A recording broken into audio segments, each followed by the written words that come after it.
ওম নমো ভগবতে বাসুদেবায়। জয় শ্রীকৃষ্ণ। রাধে রাধে। নতুন বছর 1432-এর বৈশাখ মাসের প্রথম একাদশী বরুথিনী একাদশী। এই একাদশী বৈশাখ মাসের কৃষ্ণপক্ষে পালিত হচ্ছে। এই দিনে ভগবান শ্রীহরি বিষ্ণুর পূজা এবং উপবাস করলে গজদান, ভূমিদান, তিলদান, অশ্বদান, স্বর্ণদান, অন্নদান মানে যত প্রকার দান আছে তার মধ্য থেকেও শ্রেষ্ঠ দান হচ্ছে কন্যাদান। পণ্ডিতেরা কন্যাদানকে অন্নদানের সমান বলে থাকেন। বিদ্যাদান হচ্ছে শ্রেষ্ঠ, কিন্তু এই বরুথিনী একাদশী ব্রত পালনের ফলে বিদ্যাদানের মতো সমান ফল প্রাপ্ত হয়ে থাকে। এছাড়া এই ব্রত পালনের ফলে সর্বদাই সুখ শান্তি লাভ হয়, পাপ ক্ষয় এবং সৌভাগ্য প্রাপ্তি ঘটে। ভক্তি মুক্তি অখণ্ড সৌভাগ্য প্রদানকারী এই ব্রত সর্বপাপকে হরণ করে। এই ব্রত পালনে 10,000 বছর তপস্যার ফল কেবলমাত্র এই একটি বরুথিনী একাদশী ব্রত পালনে প্রাপ্তি হয়। যে ব্যক্তি হরির দিনে এই ব্রত পালন করেন তিনি ইহলোকে এবং পরলোকেও সর্বপ্রকার কাঙ্ক্ষিত ফল লাভ করে। বরুথিনী একাদশী ব্রত 2025-এ কবে পালন করতে হবে? বুধবার নাকি বৃহস্পতিবার? এবং এই একাদশী ব্রতের দিনে কি কি খাবার খাওয়া যাবে, কি কি খাওয়া উচিত নয়? শাস্ত্রে এই বরুথিনী একাদশী ব্রতের বিশেষ মাহাত্ম্য কথা বর্ণনা করা হয়েছে। এরই পাশাপাশি আমরা আছি অনেকেই ব্রত করি, কিন্তু ব্রতের পরের দিনে যে পারণ কার্য করি সেই পারণ মন্ত্র অনেকেই কিন্তু জানি না। এই সমস্ত কিছু জানতে পারবেন আজকের এই ভিডিও থেকে। প্রত্যেকেরই আজকের এই গুরুত্বপূর্ণ বিষয় প্রসঙ্গগুলো জানা দরকারি। নমস্কার, আমি দীপা। দেশ ও দেশের বাইরে থেকে যে সকল দর্শকেরা এই মুহূর্তে ভিডিওটি দেখছেন তাদের প্রত্যেককে সুস্বাগত জানাই রায়কিশোরী দীপা অর্থাৎ সনাতন ধর্মীয় তথ্যমূলক চ্যানেলে। আমি সর্বদাই চেষ্টা করি সনাতন ধর্মের এরকমই সকল গুরুত্বপূর্ণ বিষয়গুলি আপনাদের সামনে উপস্থাপন করতে। তাই আসুন কিছুক্ষণ সময় ধৈর্য ধরে আজকের এই গুরুত্বপূর্ণ প্রসঙ্গে আমরা বিস্তারিত জেনে নিই। আশা করছি আপনি উপকৃত এবং সমৃদ্ধ হবেন। ভিডিওটি দেখে যদি আপনাদের ভালো লেগে থাকে তাহলে অবশ্যই একটি লাইক করবেন। কমেন্টে ভক্তি, ভালোবাসা ও শ্রদ্ধার সহিত জয় শ্রীকৃষ্ণের জয় অথবা আপনার ইষ্ট দেবতার নামটি একটি বারের জন্য হলেও লিখে জানাবার জন্য অনুরোধ রইল। চ্যানেলে নতুন হলে অবশ্যই চ্যানেলটি সাবস্ক্রাইব করবেন, পাশে থাকার নোটিফিকেশন বেল বাটনটি অল করে দিবেন। আর হ্যাঁ, অবশ্যই একজন সনাতনী বোনকে আপনারা সাপোর্ট করবেন আমি আশা রাখছি। তাহলে চলুন শুরু করি আজকের ভিডিওটি। একাদশী ব্রতের দিন যা ভগবান শ্রীহরি বিষ্ণুর অত্যন্তই প্রিয় একটি দিন। বছরে যে 12টি মাসের মধ্যে সবথেকে শ্রেষ্ঠ হচ্ছে 3টি মাস, কার্তিক মাস, মাঘ মাস এবং বৈশাখ মাস। তার মধ্যে সবথেকে শ্রেষ্ঠ হচ্ছে এই বৈশাখ মাস। এই বৈশাখ মাসে রয়েছে শাস্ত্রে বিশেষ মাহাত্ম্য কথা। বিশেষ করে এই বৈশাখ মাসটি অনেক ভক্তেরা ভক্তির সহিত পালন করে থাকেন। বৈশাখ মাস হচ্ছে অক্ষয় তৃতীয়ার মাস। এই বৈশাখ মাসে আপনি কিছু করেন কিংবা না করেন, সকলের উচিত একাদশী ব্রত সঠিকভাবে পালন করা। এমনিতেই প্রতিটি একাদশী ব্রত পালন করা সকলেরই কর্তব্য। পঞ্জিকা অনুসারে বরুথিনী একাদশী বৈশাখ মাসের কৃষ্ণপক্ষের একাদশীতে পালিত হয়। একাদশীকে স্বয়ং শ্রীহরির দিন বলা হয়েছে। একাদশী ব্রত যে দিনেই পড়ুক না কেন তা হরিবাসর তিথি। যদি কোনো ভক্ত ব্রত রেখে এই দিনে শ্রীহরির পূজা অর্চনা করতে পারে, শ্রীহরি তার প্রতি এতটাই প্রসন্ন হয় যে তার কৃপায় সর্বদুঃখ মোচন করে দারিদ্রতা দূরীভূত হয়ে অখণ্ড সৌভাগ্য প্রাপ্তি করে ভক্তেরা। পাপরাশি ক্ষয় হয় তার কৃপায়। মহিলারা এই ব্রত পালনে সৌভাগ্য লাভ করে থাকে। এমনকি গর্ভাবস্থায় যন্ত্রণা পর্যন্ত বিনাশ করে এই বরুথিনী একাদশী ব্রত পালনের ফলে। ভক্তি মুক্তি পুণ্যফল প্রদানকারী এই ব্রত সর্বপাপ পর্যন্ত হরণ করে। বৈশাখ মাসের কৃষ্ণপক্ষের একাদশীকে বরুথিনী একাদশী বলা হয়। এই একাদশী পালনের মাধ্যমে ব্যক্তিরা ইহলোকে ও পরলোকে সমস্ত কাঙ্ক্ষিত ফল লাভ করেন এবং মহাপুণ্য সঞ্চয় করেন। এই একাদশীকে বিশেষভাবে শক্তিশালী বলে মনে করা হয়। যে কোনো ব্যক্তি যথাযথ নিয়ম পালনের মাধ্যমে এই একাদশীর উপবাস পালন করলে এবং শ্রীহরি বিষ্ণুর উপাসনা করলে সে ব্যক্তি জীবনে সুখ সমৃদ্ধি এবং সুস্বাস্থ্য প্রাপ্ত করবে। এটি বাস্তু বা জীবন থেকে কোনো নেতিবাচকতা অর্থাৎ নেগেটিভ ঊর্জা নাশ করতে সাহায্য করে। এই ব্রত পিশাচ যোনি প্রাপ্ত হয় না এই ব্রত পালনের ফলে। সনাতন ধর্ম অনুসারে একাদশী তিথি হচ্ছে অতি পুণ্য এবং পবিত্র। একাদশী ব্রত পালনের ফলে সমস্ত পাপ বিনষ্ট হয় এবং সর্বপ্রকার সৌভাগ্য। এটি বাস্তু বা জীবন থেকে কোনো নেতিবাচকতা অর্থাৎ নেগেটিভ ঊর্জা নাশ করতে সাহায্য করে। পিশাচ যোনি প্রাপ্ত হয় না এই ব্রত পালনের ফলে। সনাতন ধর্ম অনুসারে একাদশী তিথি হচ্ছে অতি পুণ্য এবং পবিত্র। একাদশী ব্রত পালনের ফলে সমস্ত পাপ বিনষ্ট হয় এবং সর্বপ্রকার সৌভাগ্য এবং ভগবান বিষ্ণুর আশীর্বাদ লাভ হয়। নারী পুরুষ নির্বিশেষে 8 থেকে 80 বছরের প্রত্যেকের একাদশী ব্রত ভক্তি সহকারে পালন করতে পারেন। আর একাদশী ব্রত পালন করা অতি অবশ্যই কর্তব্য। আর একাদশী ব্রত পালন করে সেই দিনে একাদশী ব্রত কথা ব্রত মাহাত্ম্য পাঠ বা শ্রবণ করলে শ্রীহরির কৃপা লাভ করা সম্ভব আর জীবনে সৌভাগ্যের অধিকারী হওয়া যায়। মাসে 2 বার একাদশী ব্রত পালন করা হয়। একটি হচ্ছে কৃষ্ণপক্ষে আর অপরটি হচ্ছে শুক্লপক্ষে। এবার আসুন সকলে জেনে নিন ইংরাজি 2025 সাল বাংলা 1432 সালে এই বৈশাখ মাসের বরুথিনী একাদশী ব্রত কবে পালন করতে হবে প্রত্যেকের। বরুথিনী একাদশী ব্রত 2025 সালে পালিত হবে ইংরাজি 24শে এপ্রিল, বাংলার 10ই বৈশাখ 1432 বৃহস্পতিবার দিন। তাই আপনারা অবশ্যই বৃহস্পতিবার দিনে এই একাদশী ব্রত পালন করবেন। একাদশী তিথি শুরু হচ্ছে 23শে এপ্রিল বুধবার সকাল 11:43 থেকে বরুথিনী একাদশী ব্রত এবং এই একাদশী তিথি সমাপ্ত হবে 24শে এপ্রিল বৃহস্পতিবার সকাল 10:04 পর্যন্ত এই একাদশীর তিথি থাকবে। উদয়া তিথি অনুসারে আপনাদেরকে বৃহস্পতিবার দিনে বরুথিনী একাদশী ব্রতের উপবাস পালন করতে হবে। আচ্ছা, আমরা যে এত সময় একাদশী বলছি, তো একাদশী ব্রতের মাহাত্ম্য কি? পুরাকালে গালব নামে এক মহান মুনি নর্মদা নদীর তীরে বাস করতেন। তার ভদ্রশীল নামে এক বিষ্ণু ভক্ত পুত্র ছিল। সে ছোটবেলা থেকে বিষ্ণু মূর্তি বানিয়ে পূজা করত। বালক হয়েও লোককে বিষ্ণু পূজার উপদেশ ও একাদশী পালন করতে নির্দেশ দিত, নিজেও পালন করত। পিতা একদিন জিজ্ঞাসা করেন, আচ্ছা ভদ্রশীল, তুমি অতি ভাগ্যবান, তুমি বলো তো রোজ শ্রীহরির পূজা করা, একাদশী তিথি পালন করা, এরূপ ভক্তি কিভাবে তোমার ভিতরে উদয় হলো? এটা তুমি আমাকে বলো। উত্তরে ভদ্রশীল বলতে লাগলো, বাবা, আমি পূর্বজন্মের কথা ভুলিনি। আগের জন্মে জমপুরীতে গিয়েছিলাম, সেখানে যমরাজ আমাকে এই বিষয়ে উপদেশ করেছিলেন। পিতা অত্যন্তই অবাক হয়ে বললেন, ভদ্রশীল, তুমি পূর্বে কে ছিলে? ভদ্রশীল বলল, বাবা, আমি পূর্বে চন্দ্রবংশের এক রাজা ছিলাম। তখন আমার নাম ছিল ধর্মকীর্তি। ভগবান দত্তাত্রেয় আমার গুরু ছিলেন। 9000 বছর আমি পৃথিবী শাসন করেছিলাম, বহু ধর্মকর্ম করেছিলাম। পরে যখন আমার অনেক সম্পদ হলো, তখন আমি পাগলের মতো অধর্ম করতে লাগলাম। কতগুলি পাষণ্ড ব্যক্তির সঙ্গে আলাপ করতাম, আর কেবল কথা আলাপের ফলেই আমার বহুদিনের অর্জিত পুণ্য নষ্ট হয়ে গেল। আমিও পাষণ্ডী হয়ে গেলাম। তাদের কুযুক্তি নিয়ে যাগযজ্ঞ আদি পুণ্যকর্ম বাদ দিলাম। ফলে আমার সব প্রজারা অধর্ম করতে লাগলো। প্রজাদের প্রত্যেকের অধর্মের 6 ভাগের 1 ভাগ রাজাকে গ্রহণ করতে হয়। তারপর একদিন আমি সৈন্যদের সঙ্গে বনে মৃগয়া করতে গেলাম। বহু পশুবধ করলাম।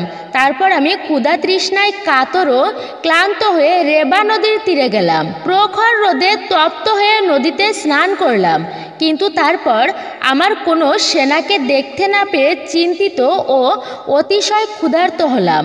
অন্ধকার হয়ে এলো, আমি পথ ঠিক করতে পারলাম না। তারপর এক জায়গায় গিয়ে কয়েকজন তীর্থবাসীকে দেখলাম। জানতে পারলাম তারা একাদশী ব্রত করেছে।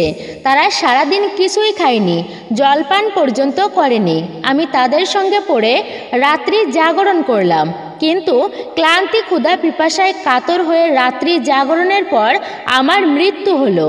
তখন দেখলাম বড় বড় দাঁত বিশিষ্ট দুজন ভয়ঙ্কর যমদূত এসে আমাকে দড়ি দিয়ে বাঁধল আর ক্লেশময় পথ দিয়ে আমাকে টেনে নিয়ে চলল। তারপর যমপুরীতে পৌঁছালাম। যমরাজও দেখতে তখন ভয়ঙ্কর। যমরাজ চিত্রগুপ্তকে ডেকে আমাকে দেখিয়ে বললেন, পণ্ডিত, এই ব্যক্তির যেরূপ শিক্ষাবিধান তুমি আমাকে তা বলো। চিত্রগুপ্ত কিছুক্ষণ বিচার করে ধর্মরাজ যমকে বললেন, হে ধর্মপাল, এই ব্যক্তি পাপ কর্মে রত ছিল, এটা সত্য, কিন্তু তবুও একাদশীর উপবাসের জন্য সমস্ত পাপ থেকে মুক্ত হয়েছে। তীর্থবাস ও রাত্রি জাগরণও করেছে, তাই তার সমস্ত পাপ নষ্ট হয়েছে। চিত্রগুপ্ত এই কথা বললে যমরাজ খুব চমকে উঠলেন। তিনি ভয়ে কাঁপতে কাঁপতে ভূমিতে দণ্ডবৎ প্রণাম জানিয়ে আমাকে পূজা করতে লাগলেন। তারপর তার দূতদের আহ্বান করে বলতে লাগলেন, হে দূতগণ, তোমরা ভালো করে আমার কথা শোনো। তোমাদের মঙ্গলজনক কথা আমি বলছি। যেসব মানুষ ধর্মরত, তোমরা তাদেরকে এখানে একদমই আনবে না। যারা শ্রীহরির ভক্ত, পবিত্র একাদশী ব্রত পরায়ণ, জিতেন্দ্রীয় এবং যাদের মুখে সর্বদা হে নারায়ণ, হে গোবিন্দ, হে কৃষ্ণ, হে হরি উচ্চারিত হয়, ভগবানের মন্ত্র জপ করে যারা সকল লোকের হিতকারী ও শান্তিপ্রিয়, তাদেরকে তোমরা দূর থেকেই পরিত্যাগ করবে। তাদেরকে কখনোই নরকে আনবে না, কারণ তারা আমাদেরও পূজ্য।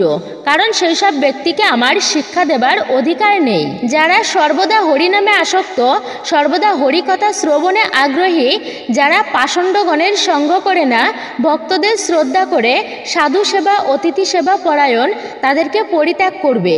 হে দূতগণ, তোমরা শুধু তাদেরকেই আমার কাছে ধরে আনবে যারা উগ্র স্বভাব, ভক্তদের অনিষ্ট করে, লোকেদের সঙ্গে কলহ বাধায়, একাদশী ব্রত পালনে একান্ত পরাম্মুখ, পরনিন্দুক, ব্রাহ্মণের ধনে লোভ, পরতন্ত্র, হরিভক্তি বিমুখ, যারা ভগবত বিগ্রহ দেখে শ্রদ্ধাবত হয় না, মন্দির দর্শনে যাদের আগ্রহ নেই, অন্যের অপবাদ করে বেড়ায়, পরনিন্দা পরচর্চা করে বেড়ায়, তাদের সবাইকে বেঁধে এখানে নিয়ে আসবে।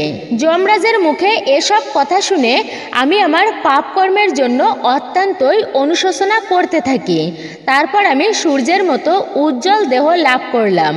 একটি দিব্য বিমানে চড়িয়ে আমাকে যমরাজ দিব্যলোকে পাঠিয়ে দিলেন।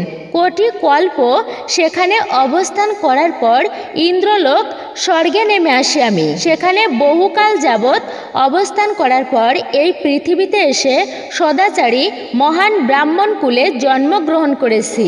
আমার জাতিস্বরতা হেতু এসব ঘটনা আমার হৃদয়ে জাগ্রত আছে। আমি পূর্বে একাদশী ব্রত মাহাত্ম্য জানতাম না।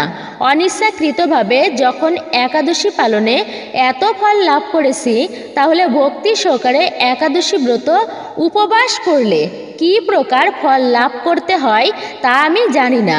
তাই বৈকুণ্ঠ ধামে ফিরে যাওয়ার ইচ্ছায় আমি পবিত্র একাদশী ব্রত ও প্রতিদিন বিষ্ণু পূজা করব এবং অন্যদেরও এসব পালন করতে উৎসাহী করব। পুত্রের কথা শুনে গালব মুনি অতি সন্তুষ্ট হয়ে ভাবলেন, আমার বংশে এমন বিষ্ণু ভক্তের জন্ম হয়েছে, তাই আমার জন্ম সফল, আমার বংশও পবিত্র হলো। শ্রবণ, কীর্তন, স্মরণাদি নবদা ভক্তির পরই দশম ভক্তাঙ্গ রূপে একাদশীর স্থান। এই তিথিকে বলা হয় হরিবাসর তিথি। তাই ভক্তি লাভের সুখ প্রত্যেকের একাদশী ব্রত পালনের পরম উপযোগিতার কথা বিভিন্ন পুরাণে বর্ণিত হয়েছে। একাদশী তিথি সকলের অভীষ্ট প্রদানকারী। এই ব্রত পালনে সমস্ত প্রকার পাপ বিনষ্ট, সর্ব সৌভাগ্য ও শ্রীকৃষ্ণের প্রীতিবিধান হয়। নারী পুরুষ নির্বিশেষে প্রত্যেকেই একাদশী ব্রত ভক্তি সহকারে পালন করা কর্তব্য। অতি সংকটজনক অবস্থা বা জন্ম মৃত্যুর অসৌসে কখনো একাদশী ব্রত পরিত্যাগ করতে নেই। একাদশীতে শ্রাদ্ধ উপস্থিত হলে সেই দিন না করে দ্বাদশীতে শ্রাদ্ধ করা উচিত। শুধু বৈষ্ণবেরা নয়, শিবের উপাসক সূর্য চন্দ্র ইন্দ্র আদি যে কোনো দেব উপাসক সকলের কর্তব্য একাদশী ব্রত পালন করা। দুর্লভ মানব জীবন লাভ করেও এই ব্রত অনুষ্ঠান না করলে বহু দুঃখে কষ্টে 84 লক্ষ যোনি ভ্রমণ করতে হয় আবার প্রত্যেককে। অহংকার বশত একাদশী ব্রত ত্যাগ করলে যম যন্ত্রণা ভোগ করতে হয়। যে ব্যক্তি এই ব্রতকে তুচ্ছ জ্ঞান করে জীবিত হয়েও সে মৃতের সমান। কৃষ্ণ ভুলি যেই জীব অনাদি বহির্মুখ, অতএব মায়া তারে দেয় সংসার দুঃখ। শ্রীকৃষ্ণকে ভুলে জীব অনাদিকাল ধরে জড়া প্রকৃতির প্রতি আকৃষ্ট রয়েছে, তাই মায়া তাকে জড়জগতে নানান প্রকার দুঃখ প্রদান করছে। পরম করুণাময় ভগবান কৃষ্ণ স্মৃতি জাগরিত করতে মায়াগ্রস্ত জীবের কল্যাণে বেদ প্রণাদি শাস্ত্র গ্রন্থবলী দান করেছেন। ভক্তি হচ্ছে ভগবানকে জানার ও ভগবত প্রীতি সাধনের একমাত্র সহজ উপায়। শাস্ত্রে যে 64 প্রকার ভক্তাঙ্গের কথা বলা হয়েছে, তো তার মধ্যে একাদশী ব্রত হচ্ছে সর্বোত্তম। যদি কেউ আপনাকে বলে থাকে একাদশী ব্রত পালন করার দরকারটা কি, সে নিশ্চয়ই কুম্ভীপাক নরকের যাত্রী। যারা একাদশী ব্রত পালনে নিষেধাজ্ঞা জারি করে শনিদেবের কোপে তারা বিনষ্ট হয়। একাদশীকে উপেক্ষা করে তীর্থস্থান আদি অন্য ব্রত পালনকারীর অবস্থা গাছের গোড়া কেটে পাতায় জলদানের মতোই। একাদশী ব্রত বাদ দিয়ে যারা দেহধর্মে অধিক আগ্রহ দেখায়, ধর্মের নামে পাপরাশিতে তাদের উদর পূর্ণ হয়। কলহ বিবাদের কারণেও একাদশীর দিনে উপবাস করলে তা অজ্ঞাত সুকৃতি সঞ্চিত হয়। পূর্ণ প্রদায়িনী সর্বশ্রেষ্ঠ এই ব্রত শ্রীহরির অতি প্রিয়। একাদশী ব্রত পালনে যে ফল লাভ হয় অশ্বমেধ রাজসূয় ও বাজপেয় যজ্ঞ দ্বারাও তা প্রাপ্ত করা যায় না। দেবরাজ ইন্দ্র যথাবিধি একাদশী পালনকারীকে সম্মান করেন। একাদশী ব্রতে ভাগবত শ্রবণে পৃথিবী দানের ফল লাভ হয়। অনাহার থেকে হরিনাম হরিকথা রাত্রি জাগরণে একাদশী ব্রত পালন করা কর্তব্য। আমরা প্রত্যেকেই কম বেশি একাদশী ব্রতের নিয়ম কি সেটা জানি, তবু আসুন সংক্ষেপে একটি বারের জন্য হলেও জেনে নিই। একাদশীর উপবাসের আগে অর্থাৎ দশমীর দিন যদি রাত্রি 12টার আগে খাবার খাওয়া হয় সেটা হচ্ছে সর্বোত্তম। ঘুমাতে যাওয়ার আগে আপনারা দাঁত ব্রাশ করুন এবং আপনার দাঁত এবং মুখের গহ্বরে আটকে থাকা সমস্ত খাবার পরিষ্কার করুন। সকালে উঠে শুধুমাত্র মুখ ধুয়ে নিন এবং স্নান করে নিন।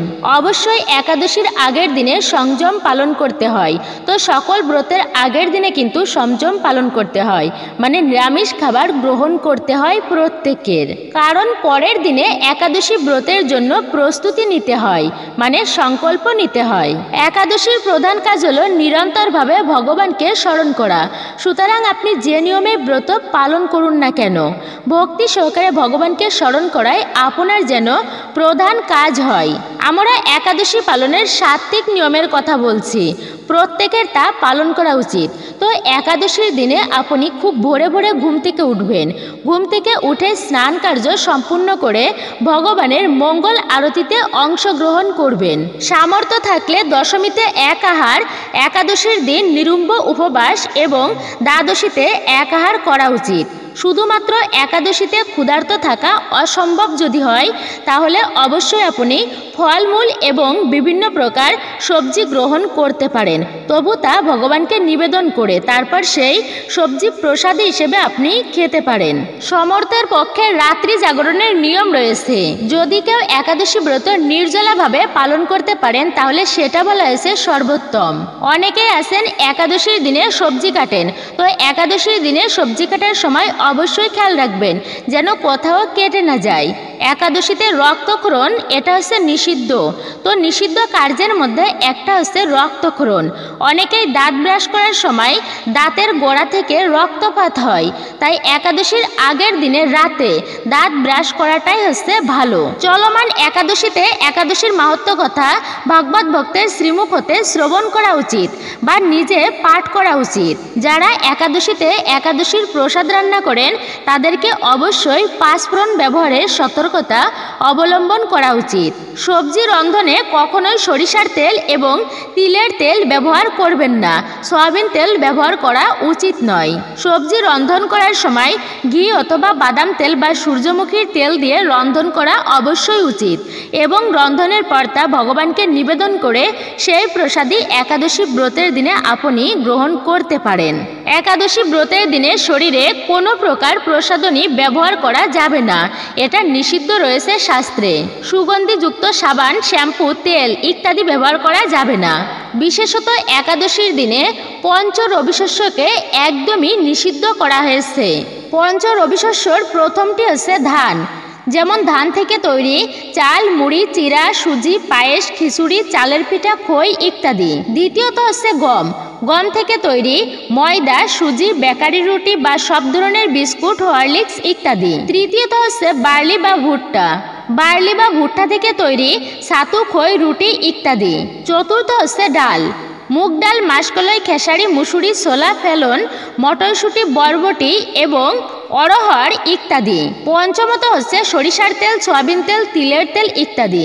এই পঞ্চ রবিশস্যর মধ্যে যদি আপনি ভুলক্রমে একটিও গ্রহণ করে থাকেন তো আপনার একাদশী ব্রতটি সম্পূর্ণরূপেই ভঙ্গ হয়ে যায়, এতে ব্রতে সম্পূর্ণই দোষ লাগে। এটি অমঙ্গলের বলা হয়েছে। যারা সাত্ত্বিক আহারী নন তারা একাদশী ব্রত চলাকালীন চা, বিড়ি, সিগারেট অর্থাৎ সকল প্রকার নেশাজাতীয় দ্রব্য বর্জন করা উচিত। এগুলো একাদশী ব্রত চলাকালীন কখনোই গ্রহণ করা উচিত নয়, এতে মহাপাপের ভাগী হতে হয়। একাদশী ব্রত পালন করে কখনোই ব্রহ্ম ক্ষয় করতে নেই, ব্রহ্মচর্য ধর্ম অবশ্যই পালন করুন। একাদশী ব্রত পালন করা যে শুধুমাত্র নিজের জন্য তা কিন্তু নয়। একাদশী ব্যক্তির মৃত পিতামাতা তাদের কর্মের কারণে যদি নরকবাস করছেন, কিন্তু সেই পুত্র মানে একাদশী ব্রত যদি পালন করে থাকেন তো পিতামাতাকে নরক থেকে উদ্ধার পর্যন্ত করতে পারেন। একাদশীতে খাবার খেলে নরকবাসী অবশ্যই হবেন, অন্যকে ভজন করালেও নরকবাসী হতে হবে। তাই একাদশীতে অবশ্যই পঞ্চ রবিশস্য বর্জনীয়। সমস্ত একাদশী ব্রত যদি নির্জলা পালন করতে পারেন, অর্থাৎ জল ফোঁটা পর্যন্ত ব্যতীত, মানে জলও গ্রহণ করা যাবে না, সেটাই হচ্ছে নির্জলা একাদশী ব্রত। আপনি যদি অবিরাম কৃষ্ণ ভাবনা থেকে উপবাস করতে অক্ষম হন তবে আপনি নির্জলা সহ অন্যান্য একাদশীতে সবজি এবং ফল খেতে পারেন, যেমন গোলালু, মিষ্টি আলু, চাল কুমড়া, পেঁপে, টমেটো, ফুলকপি ইত্যাদি সবজি ঘি অথবা বাদাম তেল দিয়ে রান্না করে ভগবানকে নিবেদন করে আপনি তাই খেতে পারেন। হলুদ, গোলমরিচ এবং লবণ উপকারী অর্থাৎ ব্যবহার্য করা যাবে। আপনি অন্যান্য খাবার যেমন দুধ, কলা, আপেল, আঙুর, তরমুজ, আনারস, আখ, আমড়া, বেল, নারকেল, মিষ্টি আলু, বাদাম, লেবুর শরবত খেতে পারেন। তবে যারা একাদশী ব্রত পালন করছেন তো একাদশী ব্রত পালনের দিনে সবজি রন্ধন করবেন, তারা বিশেষ করে খেয়াল রাখবেন যেন সবজির ভিতরে কোনো প্রকার শাকের ব্যবহার আপনারা করবেন না, অর্থাৎ শাক ব্যবহার করবেন না, এটা অবশ্যই আপনারা খেয়াল রাখবেন। তো একাদশীর দিনে ভুলেও মাছ, মাংস, পেঁয়াজ, রসুন, ডিম এগুলো আপনারা বাড়িতে আনবেন না। একাদশী ব্রত পালন করে কখনো আপনারা ক্ষৌরকর্ম করবেন না। তো একাদশী ব্রত পালনের সকল প্রকার ক্ষৌরকর্ম নিষিদ্ধ। চুল, দাড়ি, নখ আপনারা ভুলেও কাটবেন না এই দিনে। যদি আপনারা এগুলি করে থাকেন তাহলে বলা হয়েছে এটি সর্ব অমঙ্গলের অমঙ্গল। একাদশী ব্রতের পরের দিনে অর্থাৎ দ্বাদশীর দিনে পারণ কার্য সম্পূর্ণ করতে হয়। এই পারণ হচ্ছে একাদশী ব্রতের অনেক গুরুত্বপূর্ণ একটা অংশ। এই দ্বাদশী ব্রতের দিনে আপনারা খুব সকালে উঠে বাসি কর্ম সেরে স্নান কার্য সম্পূর্ণ করে ভগবানের মঙ্গল আরতিতে অবশ্যই অংশগ্রহণ করবেন এবং যে সঠিক নিয়ম রয়েছে অর্থাৎ যে সময়টা রয়েছে সেই সময়ের মধ্যে অবশ্যই পারণ কার্য সম্পূর্ণ করার চেষ্টা করবেন। একাদশী ব্রতের পারণ 3 বার একাদশী ব্রতের পারণ মন্ত্র উচ্চারণ করে তারপর আপনারা পারণ কার্য সম্পূর্ণ করবেন। তো আসুন একাদশী ব্রতের পারণ মন্ত্র আমরা জেনে নিই। একাদশম নিরাহার ব্রতে নানেন কেশব প্রসিদ সুমুখনাথ জ্ঞান দৃষ্টি প্রদভব। তো আপনাদের সুবিধার্থে আমি মন্ত্রটি আরেকবার বলতেছি। একাদশম নিরাহার ব্রতে নানেন কেশব প্রসিদ সুমুখনাথ জ্ঞান দৃষ্টি প্রদভব। এই মন্ত্রটি অবশ্যই আপনারা 3 বার জপ করে তারপর আপনারা পারণ কার্য সম্পূর্ণ করবেন। শ্রী বিষ্ণুর পর্বদিনে একাদশী ও জন্মাষ্টমীতে যিনি গীতা পাঠ করেন তিনি চলুন বা দাঁড়িয়ে থাকুন, ঘুমিয়ে বা জেগে থাকুন, যে অবস্থায় থাকুন না কেন শত্রু কখনো তার কোনো ক্ষতি করতে পারে না। এবার আসুন আমরা কিছুক্ষণ সময় ধৈর্য ধরে একটি বারের জন্য হলেও এই বৈশাখ মাসের প্রথম একাদশী ব্রত বরুথিনী একাদশী ব্রতের ব্রত মাহাত্ম্য কথাটি শ্রবণ করি। শ্রবণ মঙ্গলম, শ্রবণেও মঙ্গল সাধিত হয়। তাতে যদি আপনি ব্রত করতে নাও পারেন তবুও বলা হয়েছে আপনি ব্রত কথাটি ভক্তির সহিত একটি বারের জন্য হলেও অবশ্যই শ্রবণ করুন। এতে ব্রতের অনেকাংশে পুণ্য ফল প্রাপ্ত করা যায়। আর অবশ্যই ব্রত কথা শ্রবণে একটি প্রদীপ প্রজ্বলন করবেন এবং ব্রত কথা শেষেও একটি প্রদীপ প্রজ্বলন করবেন ঠাকুরের উদ্দেশ্যে। অবশ্যই দ্বাদশীর দিনে ভগবানকে প্রসাদ নিবেদনের সময় তুলসী পত্র অবশ্যই কিন্তু দিবেন। তুলসী পত্রবিহীন ভগবান শ্রীহরি বিষ্ণু কখনোই ভোগ গ্রহণ করেন না। তো আসুন বরুথিনী একাদশীর ব্রত কথাটি শ্রবণ করি। বরুথিনী একাদশীর মাহাত্ম্য। বৈশাখ কৃষ্ণপক্ষিয়া বরুথিনী একাদশী ব্রত মাহাত্ম্য ভবিষ্যোত্তর পুরাণে যুধিষ্ঠির শ্রীকৃষ্ণ সংবাদে বর্ণনা করা হয়েছে। যুধিষ্ঠির মহারাজ শ্রীকৃষ্ণকে বললেন, হে বাসুদেব, আপনাকে প্রণাম। বৈশাখ মাসের কৃষ্ণপক্ষের একাদশী কী নামে প্রসিদ্ধ এবং তার মহিমাই বা কী তা কৃপা করে আমাকে বলুন। শ্রীকৃষ্ণ বললেন, হে রাজন, ইহলোক ও পরলোকে বৈশাখ মাসের কৃষ্ণপক্ষে একাদশী বরুথিনী নামে বিখ্যাত। এই ব্রত পালনে সর্বদা সুখ লাভ হয় এবং পাপ ক্ষয় ও সৌভাগ্য প্রাপ্তি ঘটে। দুর্ভাগা স্ত্রীলোক এই ব্রত পালনে সর্ব সৌভাগ্য লাভ করে থাকে। ভক্তি ও মুক্তি প্রদানকারী এই ব্রত সর্বপাপ হরণ এবং গর্ভবাস যন্ত্রণা বিনাশ করে। এই ব্রত প্রভাবে মানধাতা ধুন্ধুমার আদি রাজারা দিব্যধাম লাভ করেছেন। এমনকি মহাদেব শিবও এই ব্রত পালন করেছিলেন। 10,000 বছর তপস্যার ফল কেবলমাত্র এক বরুথিনী একাদশী ব্রত পালনে লাভ হয়। যে শ্রদ্ধাবান ব্যক্তি এই ব্রত পালন করেন তিনি ইহলোক ও পরলোকে সমস্ত প্রকার বাঞ্ছিত ফল লাভ করে থাকেন। হে নৃপশ্রেষ্ঠ, অশ্বদান অপেক্ষা গজদান শ্রেষ্ঠ। গজদান থেকে ভূমিদান, তা থেকে তিলদান, তিলদান থেকে স্বর্ণদান এবং তা অপেক্ষা অন্নদান শ্রেষ্ঠ। অন্নদানের মতো শ্রেষ্ঠ দান আর নেই। পিতৃলোক, দেবলোক ও মানুষেরা অন্নদানেই পরিতৃপ্ত হন। পণ্ডিতেরা কন্যাদানকে অন্নদানের সমান বলে থাকেন। স্বয়ং ভগবান গোদানকে অন্নদানের সমান বলেছেন। আবার এই সমস্ত প্রকার দান থেকেও বিদ্যাদান শ্রেষ্ঠ। কিন্তু এই বরুথিনী একাদশী ব্রত পালনে সেই বিদ্যাদানের সমান ফল লাভ হয়ে থাকে। পাপমতী যে সমস্ত মানুষ কন্যার উপার্জিত অর্থে জীবন ধারণ করে পুণ্যক্ষয়ে তাদের নরক যাতনা ভোগ করতে হয়। তাই কখনো কন্যার উপার্জিত অর্থ গ্রহণ করা উচিত নয়। যে ব্যক্তি বিভিন্ন স্বর্ণালঙ্কার সহ কন্যাদান করে তার পুণ্যের হিসাব স্বয়ং চিত্রগুপ্তও করতে অসমর্থ হন। কিন্তু বরুথিনী একাদশী ব্রত পালনকারী কন্যাদান থেকেও বেশি ফল লাভ করে। ব্রতকারী ব্যক্তি দশমীর দিনে কাঁসার পাত্রে ভোজন, মাংস, মসুর, ছোলা, শাক, মধু, অন্যের প্রদত্ত অন্ন গ্রহণ, 2 বার আহার ও মৈথুন পরিত্যাগ করবে।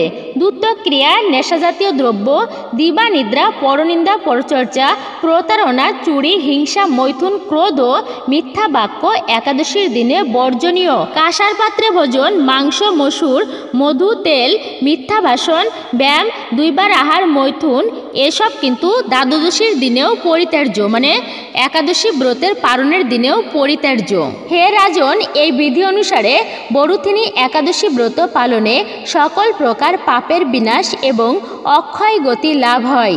যিনি হরিবাসরের রাত্রি জাগরণ করে ভগবান জনার্দনের পূজা করেন, তিনি সর্বপ্রকার পাপ হতে মুক্ত হয়ে পরম গতি লাভ করেন। তাই সূর্যপুত্র যমরাজের যাতনা থেকে পরিত্রাণের জন্য পরম যত্রে এই একাদশী ব্রত পালন করা কর্তব্য। বরুথিনী একাদশী ব্রত কথা শ্রদ্ধা ভরে পাঠ বা শ্রবণ করলে সহস্র গোদানের ফল লাভ হয় এবং সর্বপাপ থেকে মুক্ত হয়ে বিষ্ণু লোকে গতি হয়। তাহলে সকলেই বুঝতে পারছেন এই একাদশী ব্রত পালন করলে আমরা কি ফল প্রাপ্ত করতে পারি। তাই নিজেও একাদশী ব্রত পালন করুন এবং অন্যকে উৎসাহিত করুন তারাও যেন একাদশী ব্রত ভক্তির সহিত পালন করে। বরুথিনী একাদশীর দিনে ভগবান শ্রীবিষ্ণুর পুজোয় শঙ্খের ব্যবহার অত্যন্ত শুভ বলে বিবেচিত। বিশ্বাস করা হয় যে শঙ্খ দিয়ে ঈশ্বরের পূজা করলে তিনি দ্রুত প্রসন্ন হন এবং ভক্ত তার আশীর্বাদ লাভ করেন। ভগবান শ্রীবিষ্ণুর মূর্তিকে শঙ্খ দিয়ে স্নান করাতে হবে এবং তারপর শঙ্খের পূজা করতে হবে এই দিনে। এটি করার মাধ্যমে ভগবান শ্রীবিষ্ণুর বিশেষ আশীর্বাদ লাভ করা হয়। শঙ্খের শব্দ ঘরের পরিবেশকেও ইতিবাচক করে তোলে, যার কারণে ঘরে শান্তি, সুখ এবং সমৃদ্ধি বিরাজ করে। ভগবান শ্রীহরি বিষ্ণুর পূজায় তুলসী পাতার বিশেষ গুরুত্ব রয়েছে।